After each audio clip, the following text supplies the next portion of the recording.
along to the Invincibles podcast with my man Lee Judges, of course, here. And we've got a very special guest with us today. We've got Mike.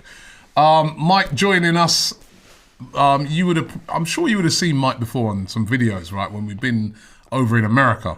Mike's from the States, big Arsenal fan over here at the moment. And of course, you'll see by his t-shirt, if you're watching this video and not just listening to it as a podcast, he's got on in there Gooners versus Cancer, which is a massive charity that he represents, that he actually won an award for the other day as well. Yeah, well done on that. You know, I was going to say we're going to get into that. Well, we're going to get into that in a minute. First of all, just to let everybody know, today we're going to be discussing Arsenal, of course. That's what we do on this podcast.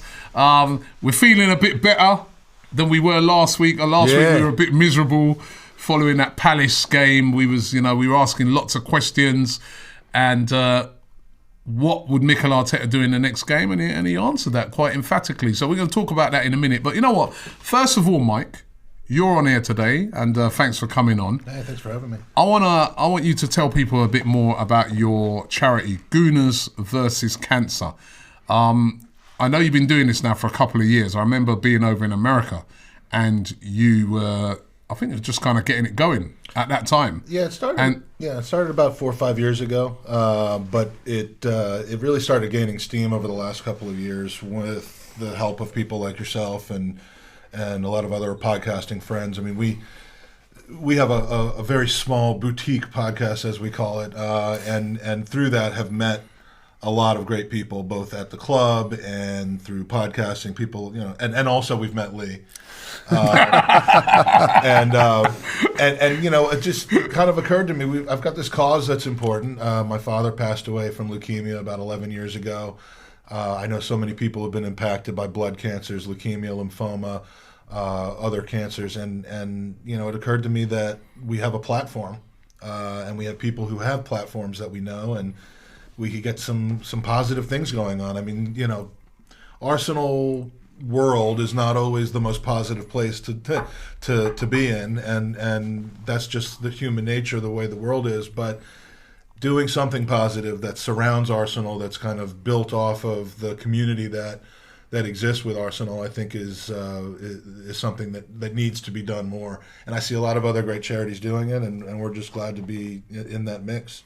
And you've been doing brilliant with this charity, and I was so happy for you the other day when you won that award at the Football Blogging Awards. Likewise, that was a great night. That was fantastic to see you. You were a bit tearful that night, remember? Yeah, he was, yeah.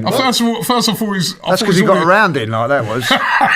No, the reason I was crying was because Lee ate all the bread rolls at the table, and if you just look at me, that was a problem for me. So. But that was fantastic to get that recognition of this charity, and tell people about what you do with this charity and how they can support it. Well, and the recognition was nice. I mean, it's always nice to have hard work recognized, but really for me what it did is it put the charity on a larger stage. I only care about growing this and making it larger and making more people aware of it. So being able to say that, that we were recognized is great. I mean, it's fantastic for my ego. It's rewarding, but really that's much less important than kind of being recognized as a charity that's doing great things. And again, my goal eventually is for this to be football versus cancer, not Gooners versus cancer. It's a good start, and we have only scratched the surface, but there's so much more that we could do with this, and I think that award helps. But basically, my concept of fundraising is that it should be fun. Can't spell fundraising without fun, but and so rather than just asking people to part with their hard-earned cash, I mean, we've done this through COVID, we've done this through humanitarian disasters. I mean, there's a lot of charities that deserve people's hard-earned money, and to stand out in that, what we've done is we've assembled a lot of different kinds of events and prizes.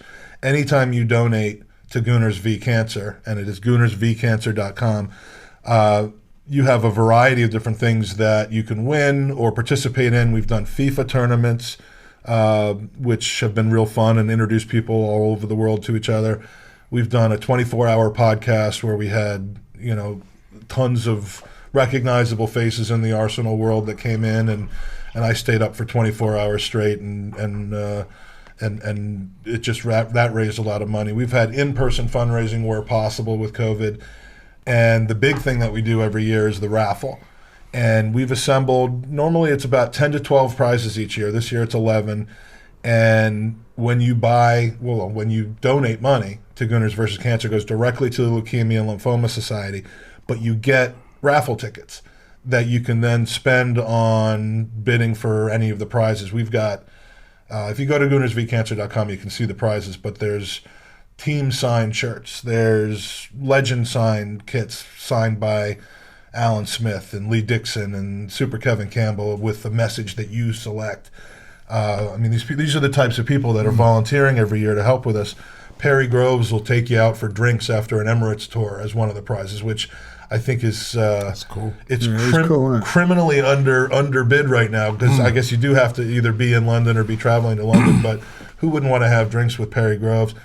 Game tickets, new kits. I mean, we've been really fortunate to get a lot of great stuff. Tell them about the shirt. The shirt. Oh yeah, this is unbelievable prize. So if you want to get involved in this, it's worth. Yeah, we'll be announcing this because this is going to be its own separate fundraiser in a few weeks. But if you are partial to the 1989 Anfield league-winning Arsenal story, which is really my genesis with Arsenal, so it means a ton to me. We're going to be auctioning off a shirt. It's a replica '89 jersey. The away kit that they wore that night in Anfield, but the replica version of it. And if you remember Brian Moore's famous his call of that Arsenal streaming forward and what surely will be the last attack. I'm not going to do the whole thing, but the shirt has the entire Brian Moore commentary straight up until Thomas right at the end, and it's written by each of the four players. So John Lukic starts out with his segment. He wrote it, then signs it. Lee Dixon then writes his segment, signs it. Alan Smith, and then Michael Thomas. That's cool. Unbelievable. It's cool, isn't it? So cool. For if you're a junkie of Anfield '89 like I am, that's a one of a kind. I don't believe that a shirt like that exists anywhere else in the world. So we're going to be doing a special fundraiser for that. Again, I hate to keep plugging it, but I hope people will go to goonersvcancer.com and follow on Twitter and Instagram at goonersvcancer. And we spell it the way that it's supposed to be spelled, with just the V.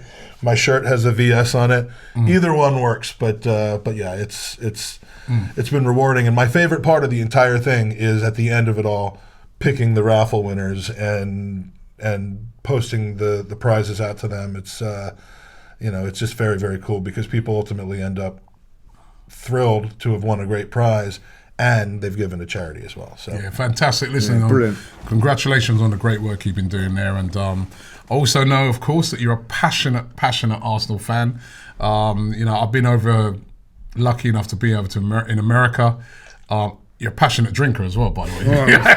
This is water. Yeah, that is water. You don't want to go out drinking. I know. Right. I've been over there, and I've been to some of the brilliant events the American Gooners do, like Gooner Gra and the get-togethers they do for the various games when they've been over there on tour. I mean, the fans that they have over there, the Arsenal America group, and that, they're absolutely brilliant. I think it's probably the biggest outside of this country, isn't it? Like Arsenal support. I would certainly hope so. I mean, the numbers of supporters in certain parts of Africa and Southeast Asia are obviously huge. I wouldn't really be able to speak to the organization of the support through the supporters clubs, but what I can tell you is that Arsenal America, with Tiffany and Jeff and Lori and David, and I mean just that entire team that runs that, volunteers their time and organizes that stuff. It is really, since 2014 when the club came to New York for that first time, where I know you were there as well. Yeah, I remember I went to that. Yeah. I went and grabbed you and took you to my friend Rio, who was like, I got to meet Robbie. I'm like, who's Robbie? But yeah, that's brilliant. The growth of Arsenal America since then, and the people that run it is just quality. Yeah, and you've seen that at Gunagral a couple of times. Yeah, proper fans, and you guys are always sort of coming over as well to watch They're always games. at games, aren't they? Like wherever you go, like there's always like. I'm going to more games this month than this guy is. So yeah. So he's plastic anyway. But listen, let's talk a bit of Arsenal anyway, right? As I said the other day when we did this, the last podcast that we did, I wouldn't say it was doom and gloom, but me and you were sort of asking a lot of questions. Oh, yeah, asking questions. We were asking a lot of questions to Mikel Arteta. Answer them. What's his style? What's up? Why were we so negative against Palace? You were saying about too many instructions. We then all sort of concluded that podcast with saying, listen, Villa, we want to see an improvement. We want to see much better. We did. We got it. We did, Lee. We got it. Yeah, and what was the most positive from it was the change of attitude. You know, when we went 1-0 up against Villa, we went again. So what I would say about that is we learnt our lesson, or he learnt his lessons. And that's what we was doing. We was disappointed with Palace. We was asking questions to see what could be done, and he responded fantastic, or the team did.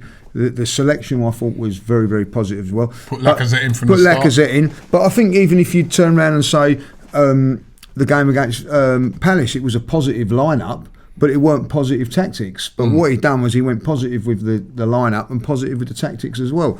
And I felt it was a good performance. Did I see it coming? I didn't. I think we were also, when we were doing our predictions, we were going probably a draw and things like that. You know what I mean? Because we were worried, because Villa are a good side. You know what I mean? Look at some of the players they've got. You know, Ollie Watkins, Danny Ings.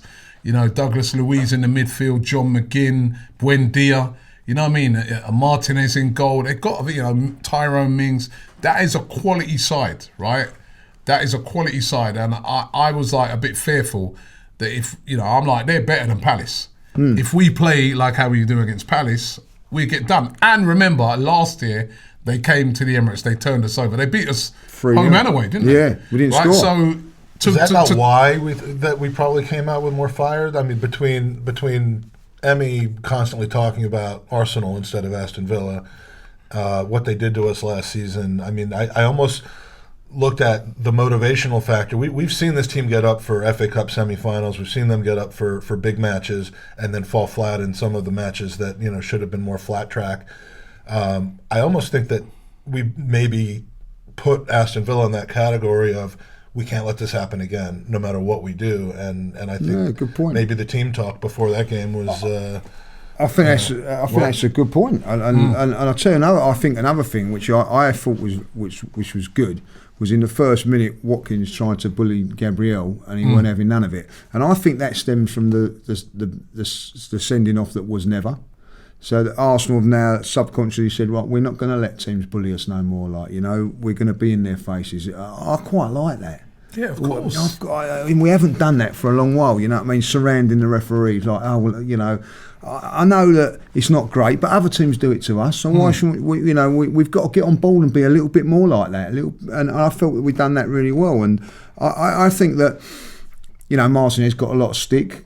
From the fans, a lot of stick. You know, a lot of stick. And the reason is exactly what Mike said. You know, he has been.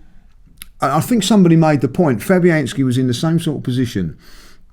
Won the FA Cup and left, and he's never spoken badly about Arsenal. He's just quietly gone about his business. Comes back to Arsenal, gets a good. Martinez never has, and I know that he's probably a bit bitter about it, and I get that. He's probably upset that it didn't work out for him. But you know, you close that chapter, you move on, and I think he's upset Arsenal fans. The thing is about it, right? I felt, you know, I didn't boo him or. No, I didn't. I felt a little uncomfortable to the. Mike did. I felt you can give your reasons, right, and I'll give my reasons. I felt a little bit uncomfortable because I'm like, he was at Arsenal for a very long time. Yeah.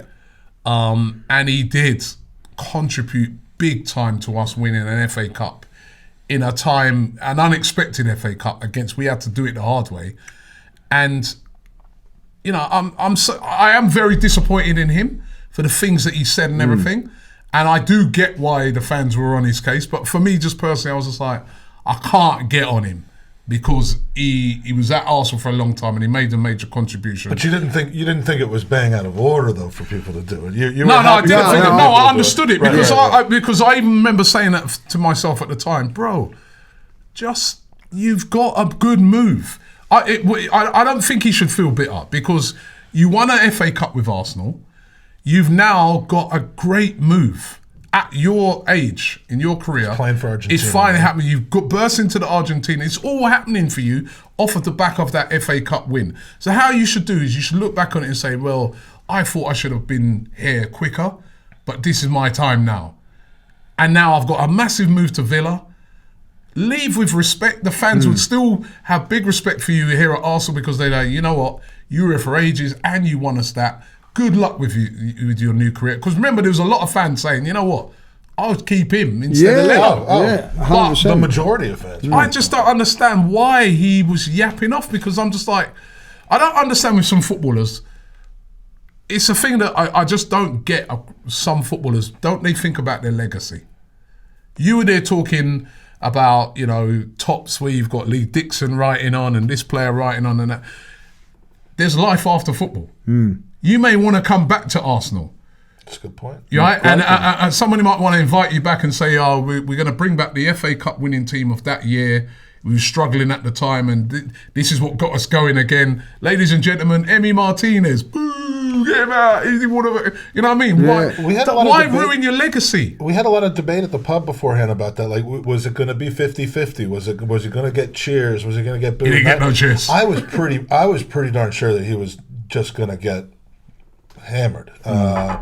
He did, and he did, and thank goodness for, and then he was a villain during the game as well. I mean, a literal villain, not just playing for Aston Villa, but couldn't have gone worse for him. Could have. I mean, and it's just so beautiful. I mean, I'm not. He made the save for the penalty and then the follow-up. Great save, by the way. Yeah, it was great save, and then it's banged in. Carries it right back to. As it happens, if you look back on it, that was the perfect scenario. Really, saving it and then just tapping it in like. But why? Look, I know it worked in the Copa America, but why has he got to go chatting to Aubameyang, trying to take him out? I mean, I don't blame him for doing that, but I love that it just backfired on him because and Lacazette gets involved and says, "No, this is not happening." We missed a lot of that because of course, as you mentioned, I may have gone to the concourse 2 minutes early to get a beer, but I mean, seeing how that ended up for him. And just the head and the top. I mean, I'm so you were booing him and singing those songs. I was because look. First of all, he's not an Arsenal player anymore. Yeah. He had been here for so long. He changed his name. After that 7-5 against Reading, I would have changed my name too. But the guy we've seen him be passed over time and time again, whether it was Szczesny or Fabianski or Paterchek coming in, Ospina, and he was always there. And he finally got his chance. He did great with it. He did great with it over 5 or 6 games. I think he has earned his place as a proper Premier League. No, he's one of the best goalkeepers in the league. Without a doubt. It wasn't a lucky run of games, and that's it. But his value went from nothing to 20 million in the span of 6 or 7 games. Similar thing to what just happened with Joe Willock, and I think you've got to cash in on that. And I had no problem with it. I had trust in I almost called him Jay Leno. That would have been embarrassing if I had actually done that. I had trust in Leno. Trust that has since eroded quite a bit, but we've fixed that problem, and I feel good about our goalkeeping situation again. So, why have negative feelings about Emi Martinez? Because of his mouth. Yeah, that was the thing, because when he actually left, I think you're right what you said, Robert. I would say it was more than 50% that wanted him to stay. So for me, there was a lot of Arsenal fans disappointed that he left. So it's another battering stick to beat the club over the head with. But you know what the thing is, Lee, right? They were disappointed that he left, but they didn't blame him. No, they were like they understood it. They understood it, and that doesn't normally happen. And he had a chance. He had a chance of coming back to the Emirates every single time and being loved. Yeah, do you know what I mean? Like, and you see, like, He didn't get stick last year. No, there was no one there, like, you know. Not in the stadium. I just mean in the. But like, you know what I mean. So, but like, no. But what I'm saying is, you got someone like Patrick Vieira comes back the week before, and look at what he got, because you know he hasn't done. Listen, as fans, you're allowed. With your lads, you can criticise the club. You can do that, but as ex-players, you can't. It's as simple as that, and he went over the line on it, like, you know. And there was a time when I was thinking, "What are you doing? Shut up, get on with it now." I was disappointed that he went, but I was more disappointed with the way he kept going on and about it, like, you know. As you've so rightly said it, he's got a good club. Villa are a decent club. I tell you what, if he didn't have had that run at Arsenal and then I didn't get injured, he wouldn't be at a club like Aston Villa. No, he could be in the Championship right now. So another loan or something like that. Yeah, so you know, on the back of it, he's done okay. I didn't mind Adebayor when he left, but I certainly minded it about a few months later when he goes knee sliding in front of us. And Adebayor will never ever be accepted. No. By Arsenal fans ever again. Ever again. Look, you ruin your legacy. Yeah. I just don't understand it, because the career is short. And then what?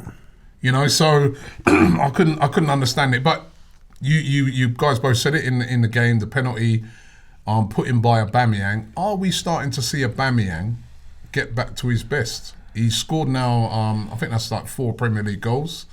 So there's about 7 or 8 goals this season so far. He's starting to look sharp in games, as well as that goal he scored. He had a great assist for Smith Rowe's goal. The second time he done that, he done it at Spurs as well. He done the same little flick. It was unbelievable. Giroud-esque almost, a little bit. Giroud-esque, yeah. Is he starting to get back to his best? He looks like it. He looks a little bit sharper, I have to say, like, you know. And again, it does help when you defend a lot higher up and you give him the ball a little bit more. I think Lacazette coming into the side gives a better platform. I think maybe looking on it, he's probably trying to work on his hold-up play, which he probably knows isn't the greatest. So now he hasn't got to concentrate and worry about that so much. So like, you can just free flow, get the goal. At the end of the day, Aubameyang's never going to hold the ball up like Alan Smith or Giroud or even Lacazette. But what he is a goal scorer. He's off the shoulder. But at last season, when he had the ball like in front of goal, you were kind of like, not too sure if it. Now when he's getting it around the penalty area, well, got a great finish. You're thinking to yourself, he's looking sharp. Yeah. Something could happen here. Great finish against was it the Palace one? That weren't easy, by the way. Made it look easy. Yeah. And I'm going to say that now. It wasn't an easy finish after the penalty. You know what I mean? I've seen a few people scuff them and they'll go flying. Yeah. So he confidently into Rose. You know, like a little 1-2 with Martinez. He thought like, gosh, get in there, like, you know what I mean? But that wasn't an easy finish. He made it look easy. So his finishes, you know, are starting to come a little bit, like, you know.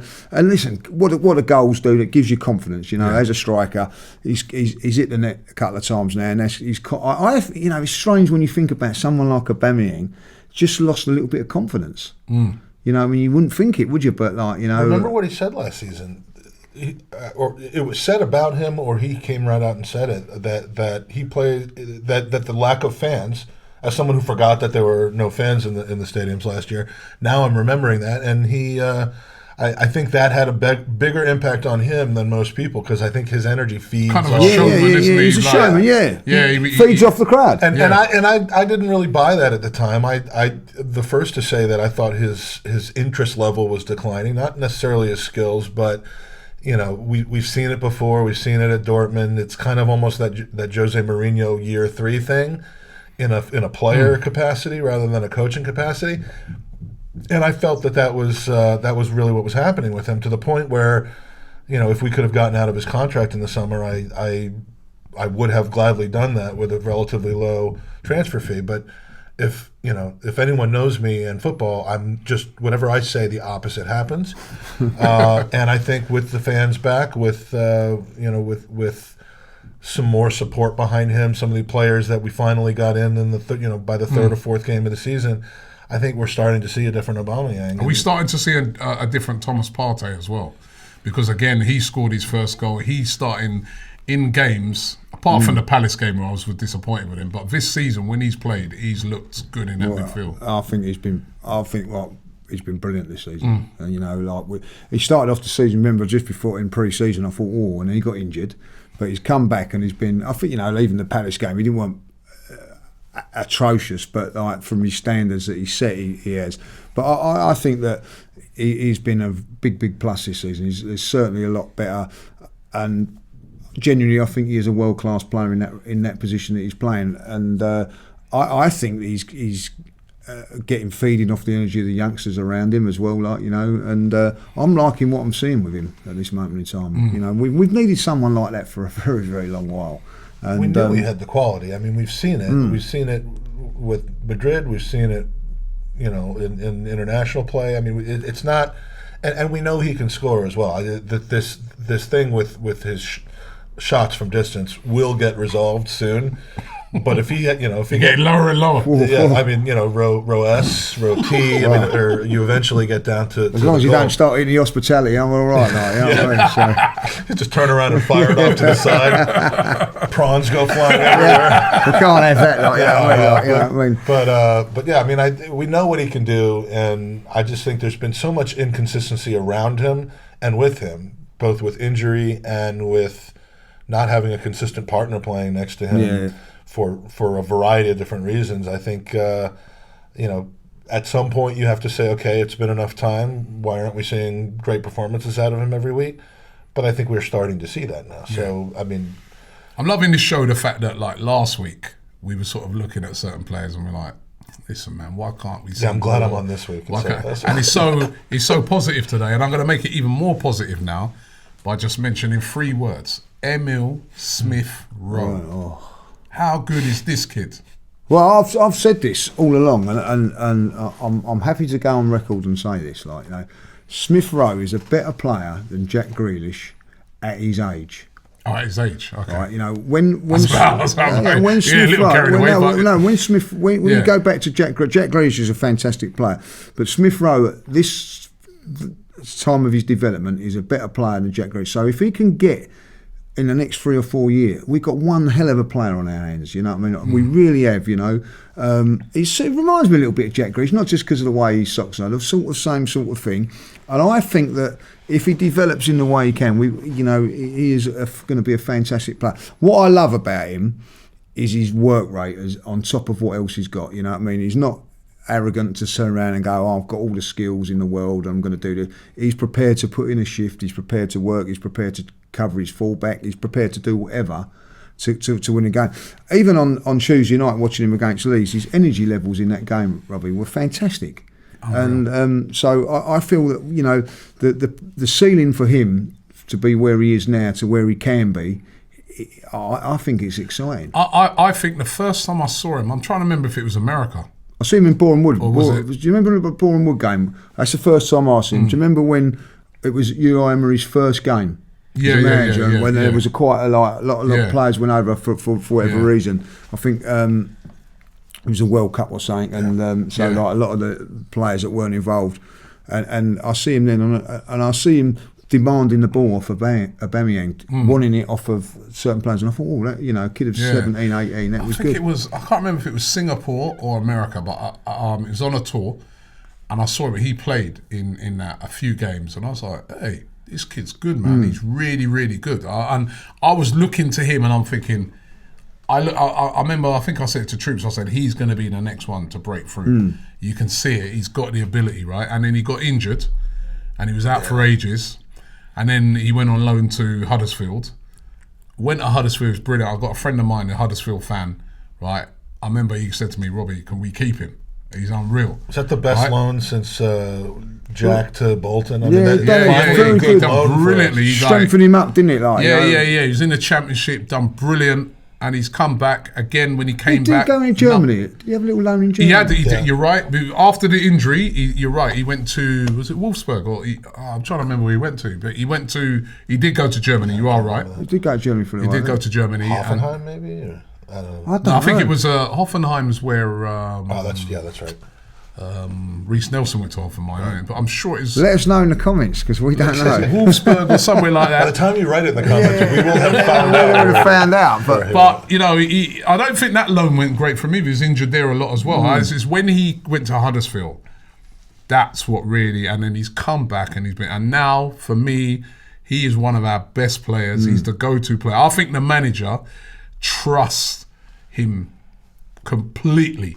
You can tell he's like his guy on the pitch, and he's such a good player. If he continues like this, he'll definitely have a shout for trying to get into the England squad. Oh, yeah, that's a squad where there's a lot of people in that position. Both him and Saka have. He's unlucky, isn't he? Because you got Foden there, you got Grealish, Mount. Saka seems to have found Gareth Southgate's favour in a lot of those situations, although he kind of was in the on the second team. But I mean, it's a matter of time. I mean, Smith Rowe put in a great performance in the was it U21s as well. So I mean, that's right. Speed in that game. The sky is the limit for him. His upside seems maybe larger than Saka's. Not that we have to compare, but I think his upside, which we haven't even seen yet, is amazing, and we're lucky to have this kid. And as little as it really matters in the grand scheme of things, his actions, his words. I mean, he's just come out and said, I would love to be Arsenal player for life. Yeah. That comment means very little in the grand scheme of things, because we know things can change. Off to City next year. Yeah, I mean, Newcastle. But no, Emmy probably said that at one point too when he was Damien. But I mean, it's just that doesn't hurt his stature with the supporters and the fans, and you have to make that connection. I'll say it and I'll say it again. He'll get a little bit more. Someone said to me the other day, why does he get a little bit more love than Odegaard, for instance? And the reason is because he's come through he's come through the academy. They're always going to get that little bit more leeway with you because there's something about it. I think at the end of the day, your name into a phrase there. Yeah, so well done. So, you know what I mean? So I look at Saka. I don't think Saka's been that great this season, if I'll be honest. But good in the last game. But yeah, play well. But what I'm saying is because he's one of our own, we'll let that slide a little bit. Where Pepe or Odegaard will get that little bit more not such grace. And I think it's great that we've got a few players coming through the academy and making it and doing it. It's great, isn't it? It's great when you see the players. The other night Eddie Nketiah as well scoring. He played well the other night, by the way. Come on, give him a bit of credit. In the Carabao Cup game, he had something to prove against Leeds, I think. Well, yeah. So you see that, you're right. Celebrate it's as such well. a great thing to see. It's such a great thing to see. None of this. Yeah, none of this. I'm not going to say give it to him like. I mean, I love it. Yeah, so of course, he almost missed the goal from too young.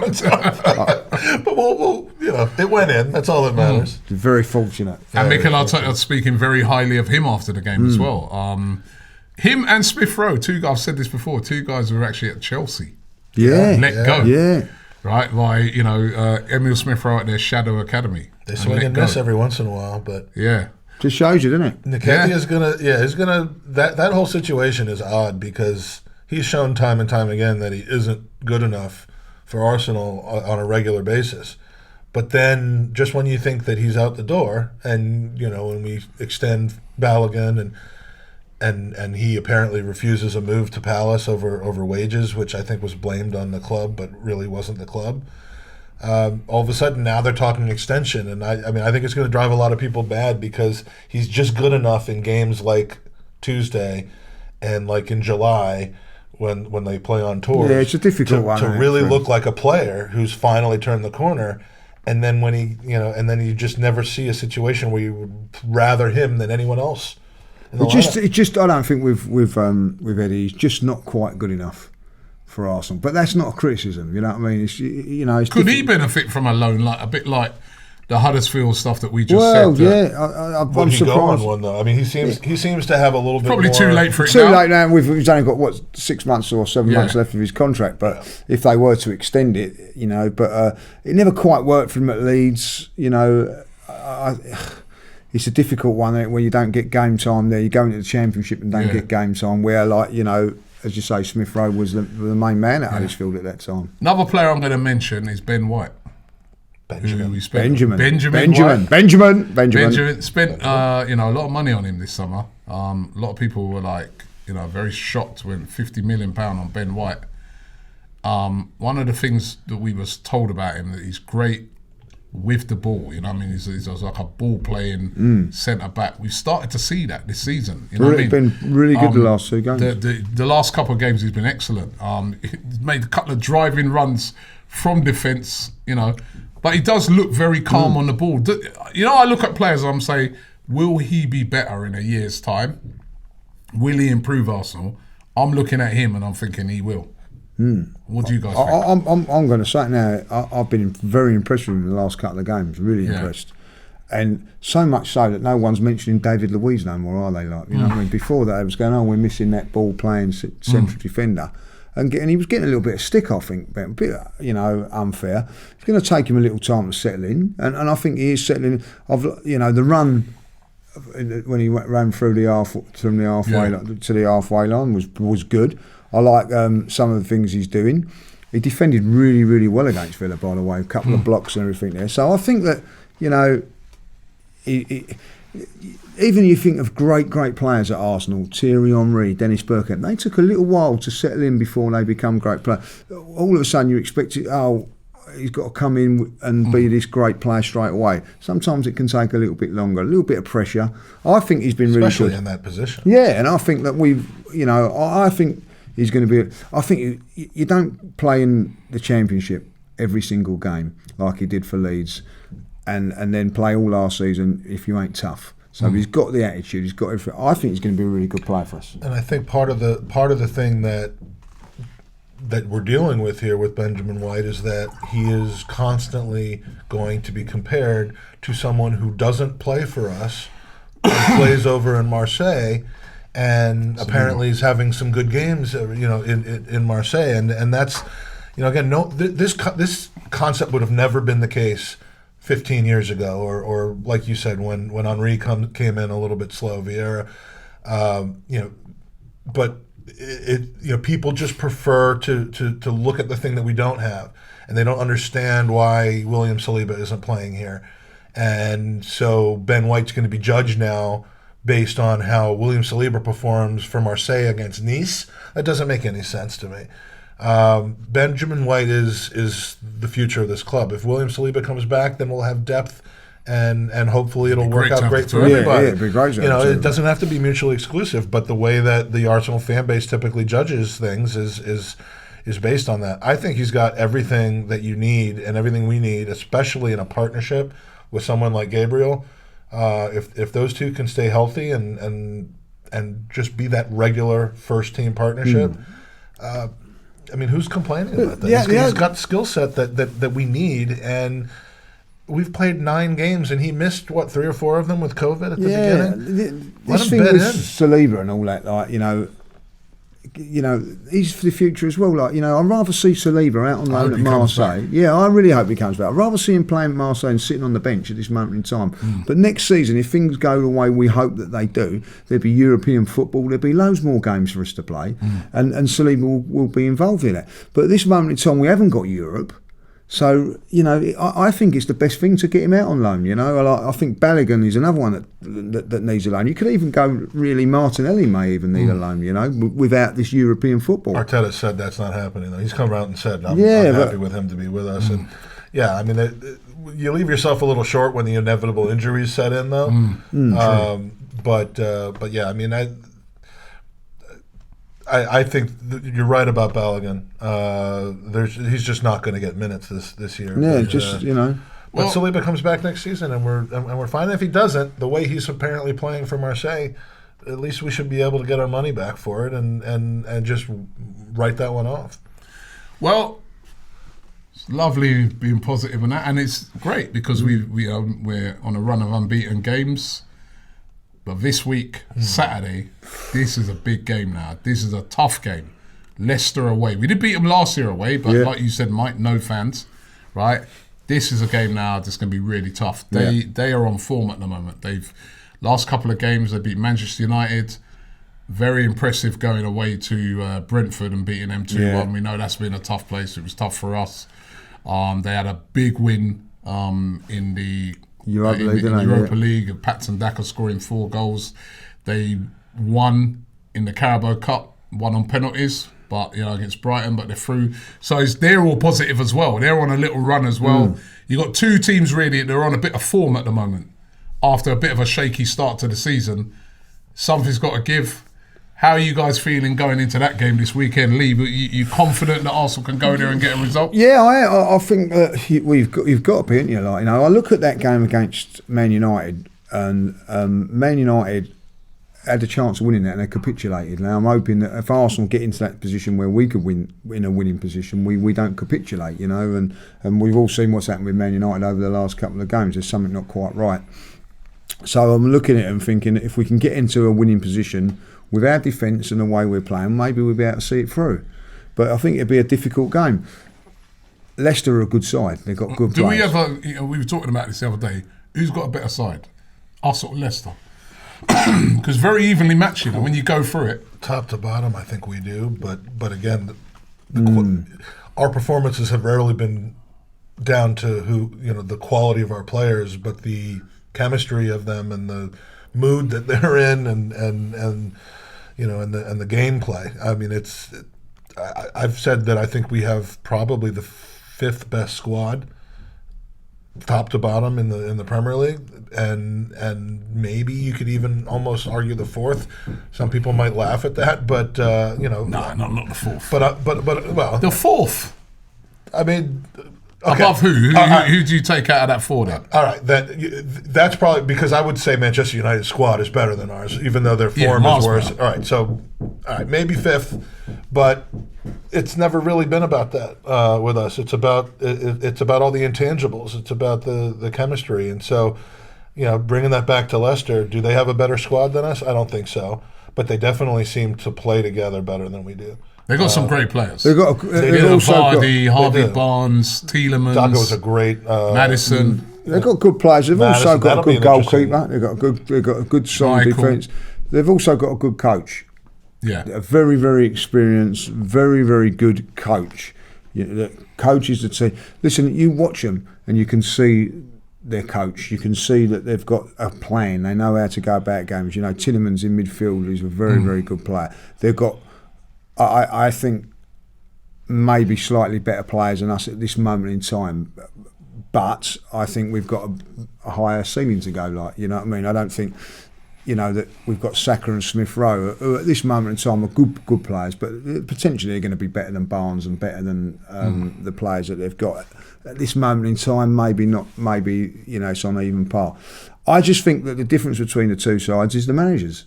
You know what I mean? One's got the experience, one's got the know-how, does what he does. Has coached them, you know, like, you know, Brendan Rodgers has coached Celtic, he's coached Liverpool, he knows his onions. And I think Mikel's just starting to, you know, learn. He's still at that learning stage, and we've got to accept that. You know what I mean? That we've still got an inexperienced team and an experienced coach.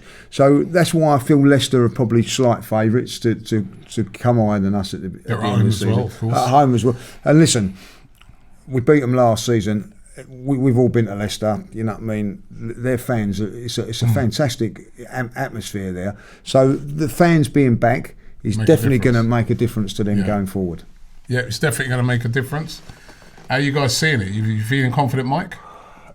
I think it's been about 12 or 13 straight games I've picked a draw. Picking wins for me does not work out, but honestly, I do think that these teams are dead even.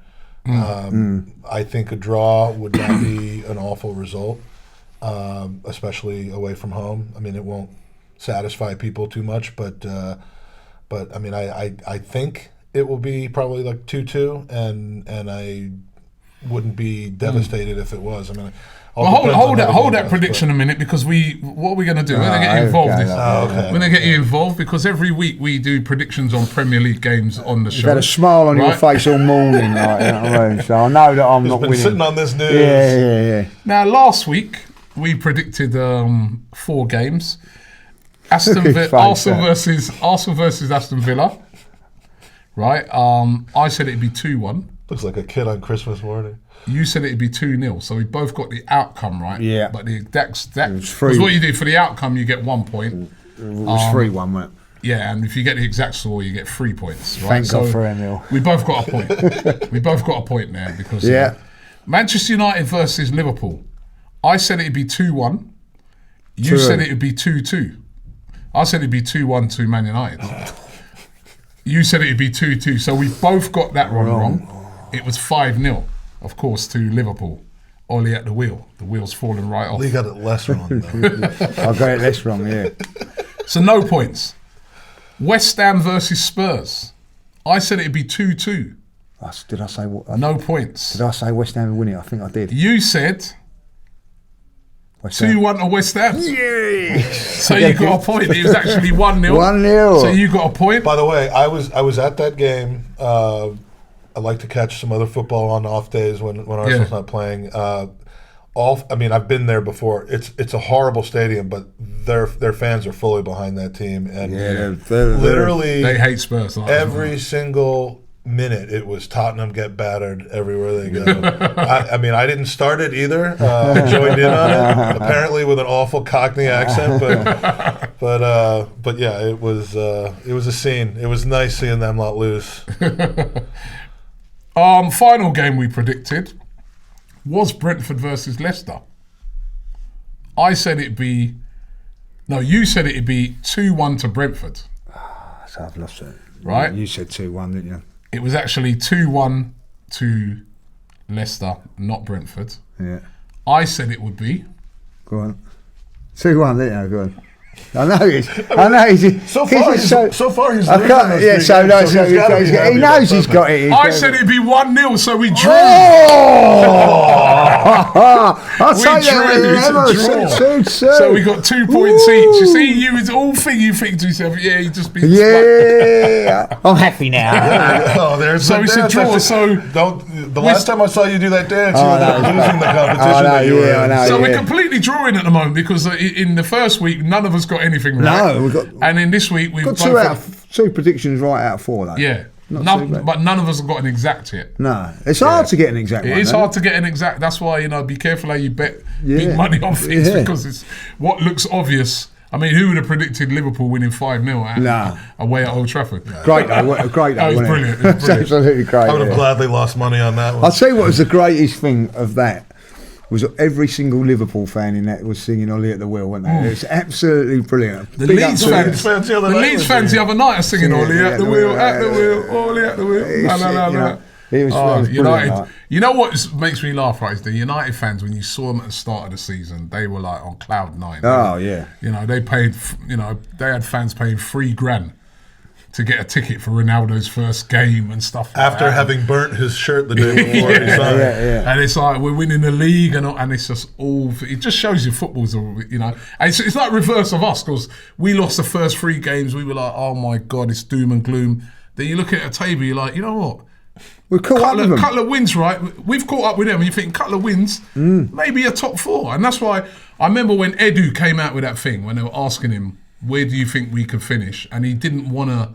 He said, I just want to see us play. And I was a bit upset by that because I'm like, it's only 3 games gone, man. I mean, we should still, even though we've had this terrible start to the season, I said we should still be aiming for the top 4. It's not necessarily we're going to get it, but that should still be the aim. It's only 3 games. And look now, I still think Arsenal, what they need, it's going to be difficult. Even I think United will sack Ollie. They'll get a better manager in. They've got great players. They'll probably get top 4, right? But what Arsenal and Leicester, who we're playing this week, what those teams need to do, they need to be in and around it. If anybody slips up, they can get in. And that's what I want to see Arsenal do this year. West Ham, there's a lot of threats around. So we've got to be in and around that so that anybody slips up. I'm going to say it now. I think if Man United lose to Tottenham, they'll get rid of Ollie. Ollie will right, we're going to predict that. Hold it. We're going to predict that game. So let's first of all start with our game: Leicester versus Arsenal. Who's going first? We'll have our guest Mike, who's in the building. He's doing all this great work with his cancer charity. Are you going to be calling me in future weeks for my predictions? We might do. It depends how you get on with this lot. If you're losing, you can contribute to a hospitality fund. Right. Leicester versus Arsenal. Well, I think I kind of let the cat out of the bag a little earlier. I'm going to go with a 2-2. I think it'll be a draw, but a high-scoring one. I mean, there's too much firepower on that pitch for it to be a kind of a boring 0-0 or anything like that. So I'm going with 2-2. Who's going first, me or you? You. Oh, thank you very much. Leicester City 0, Arsenal 2. Mm-hmm. I'm going to go Leicester City 0, Arsenal 1. Ooh. I think it'll be a really tight game. See the positive. This is a positive podcast. I've just got a funny feeling for Arsenal this weekend. I don't think it's going to be. I think it's a massive game. I think it's going to be a really tough, difficult game that just turns on a one goal. I can already see the comments. You brought in the Jolly Yank, and all of a sudden you guys are positive, toxically positive now. Right, Tottenham Hotspur versus Manchester United. Our guest Mike first to lead off. First there. I think we're gonna. As much as I hate to say it, I think it's gonna be this game is at Spurs. Yeah. I'll say 1-0 Spurs. I'll go first because you did the last one. I think Man United are going to win this. Yeah, so do I. I think they're going to keep Ollie. I would rather. I want United to win, but I hate. You know what? These are two teams I hate, right? But obviously I hate Spurs more. But also I want Ollie to keep his job, right? So if he loses, it's one of those paradoxes though, because like if he keeps winning and keeps keeping his job, then all of a sudden they're going to be in the top 4 again. Like at what point? But they'll probably get rid of him later on down the line. But I want him to stay in as long as he can. I would like them to win this game, but I You said your bit. You know what I mean? You've gone Tottenham. How dare you? I do actually think United are going to win this. I think they are going to bounce back. That was a horror show last week. Yeah. They have been playing poor this season, United as well. I think a lot of people just gone under the radar. Even some of the games. Remember that game against West Ham? Nolan missed the penalty in the last second. There's been, when they play Villarreal, they only just scraped over the line. Atalanta losing 2-0 at half-time. They've been very fortunate, but who knows what's going on in the dressing room? Yeah, who cares? After that game? Well, so whatever it is, just keep it going. Right, but is it mutiny that like why is this guy still here, or is it all right? Let's get this thing together. Well, we'll see this weekend. I'm going to go for Man United winning 2-1. 2-1. Took my thunder. I mean, there's nothing preventing you from picking the same. No, thing. We're not allowed to pick the same. That's why one goes first and the other don't. So I'm going to go. I think I honestly think United with not having no game this week is going to help them. But I would say 2-1's a good. I'm going to have to go 3-2. 3-2. Man United. I only want Man United, by the way, to win 2 games a year. This season. That's the only time I ever want them to win 2 games. I'm already regretting my pick on Spurs on Spurs away. Villa versus West Ham. Oh, this is in at Villa. At Villa. Villa. Do I have to go first? Great game. Yeah. Villa really need to win this.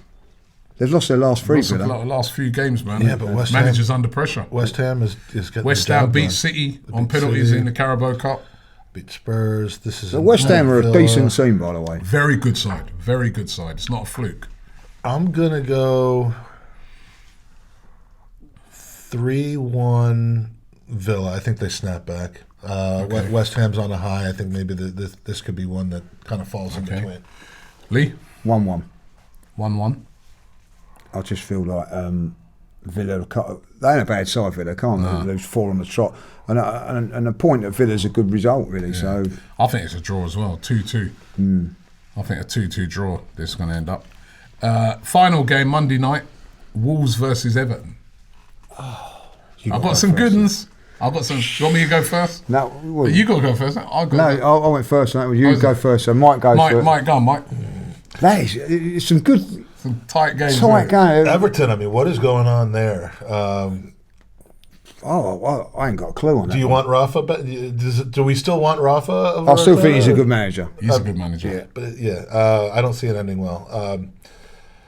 But Wolves, Everton. This is at Wolverhampton. Yeah. I'll go 3-0 Everton. That's a 3-0. Yeah. She's still on a drink. Still in his body. Where you going? That's me first. Yeah. Wolves v Everton. I know what I've got in the head. It's got a draw written all over it for me, but I don't want to go for a draw. Is that nervous? I'm just nervous. This is a big deal for me. This is. Yeah, I'm just throwing stuff against the wall. I like to win. 2-0 to Wolves. Now I wouldn't have gone. I think Everton are bounced back 1-0 Everton. 1-0 Everton. So there's gonna be a well, change in the play. One way or Those the other. those are the. Actually, this is the last game for this month. So after the, we'll have to. They'll be decided. So who takes the first month? Takes them the first month. You know what I mean, that hospitality bill might be mounting at the end of that. Yeah. You know, I was thinking of some things that I could get you to do. You know, like that guy at Salt Bay. You know, where you got the goal thing. I might get, if you lose, I'll get you to do all that. You know what I mean? Buy me some of that. Gold stick. Yeah, you know what I mean? You've probably done that already, haven't you? No, I haven't done that. I caught him. He eats chicken on our podcast all the time, and I said one night he was flavoring his chicken. Oh dear.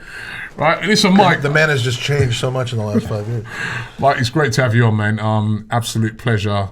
You know, keep up the great work with your charity. Once again, tell them where, if they want to donate to your charity, where to go. Donations go directly to the Leukemia Lymphoma Society. You don't have to worry about us, are they going to, it goes directly to the charity. It's goonersvcancer.com. And when you enter, you'll be able to put tickets in to win some incredible Arsenal stuff. Stay tuned for the 89 shirt we talked about at the beginning of the podcast.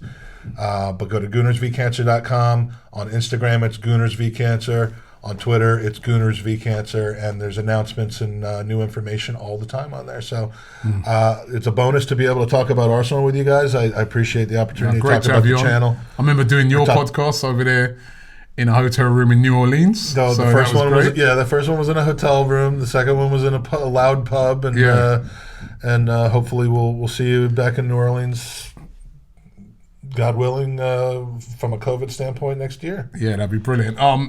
How can they donate to your hospitality fund? Well, LeeJudges.com. He's probably serious as well. But great to have you on, of course. LeeJudgesVPrawns.com. And great to have you guys as well. Thank you very much. Don't forget, you can download this podcast on all the usual formats.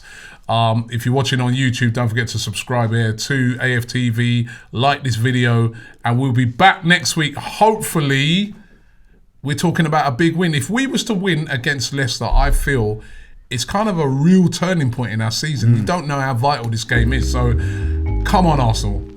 Let's go there and do the business. Let's go fox hunting. Thanks. Thanks for watching the show. We see you next week.